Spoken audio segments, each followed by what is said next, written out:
Je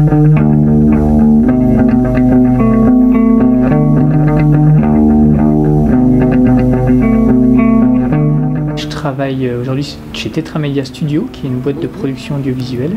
On fait beaucoup de fiction, notamment Un village français, Profilage ou Falco. Tout un tas de choses sur le web, des web-séries, des chaînes YouTube et tout ce qui est contenu audiovisuel mais sur le web.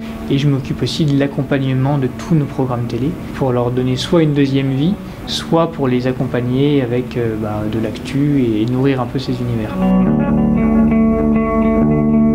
Quelle est votre journée type? Rencontrer des auteurs, des réalisateurs, des scénaristes qui viennent nous proposer des projets. Essayer de challenger les projets et de voir si ça vaut le coup d'aller les présenter soit à des chaînes, soit à YouTube, soit à des marques pour trouver du financement. L'EBS, il y a beaucoup de nouvelles matières, donc il y a un vrai enjeu dès le début de se structurer un peu. Ça m'a aussi donné de la confiance en moi. Finalement, ce que je fais aujourd'hui, à savoir parler en public, avoir des présentations, je l'ai fait pour les premières fois à l'EBS. J'ai eu la chance d'avoir plusieurs professeurs qui étaient directement issus, voire qui étaient encore dans le monde du travail. J'avais l'impression que j'étais déjà dans la vie réelle. Si vous aviez peut-être un souvenir en tête de l'EBS? Mon souvenir le plus évident, c'est la remise des diplômes. C'était très stressant parce que j'ai eu la chance d'être major de promo. J'ai dû faire un discours, mais je ne le savais pas. Donc je me suis retrouvé sur la scène devant tous les étudiants de la 5e année à devoir improviser un petit discours. Ce jour-là est assez important pour moi parce que c'était le dernier jour où je voyais vraiment tous les gens, où on a pu se réunir tous ensemble.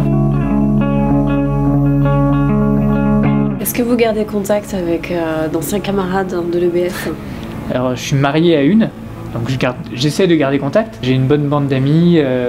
Je pense qu'il y en avait une bonne dizaine à mon mariage. Si vous aviez un conseil à donner pour les étudiants EBS actuellement pour évoluer dans leur vie professionnelle? Je pense que c'est de ne pas avoir peur de tenter sa chance. Souvent, la jeune génération, je le vois parce que j'ai un frère qui a à peu près le même âge, ils ont l'envie, mais ils se disent ouais, mais ils vont me dire non, ça vaut pas le coup. Donc de vraiment tenter sa chance parce que ça vaut le coup.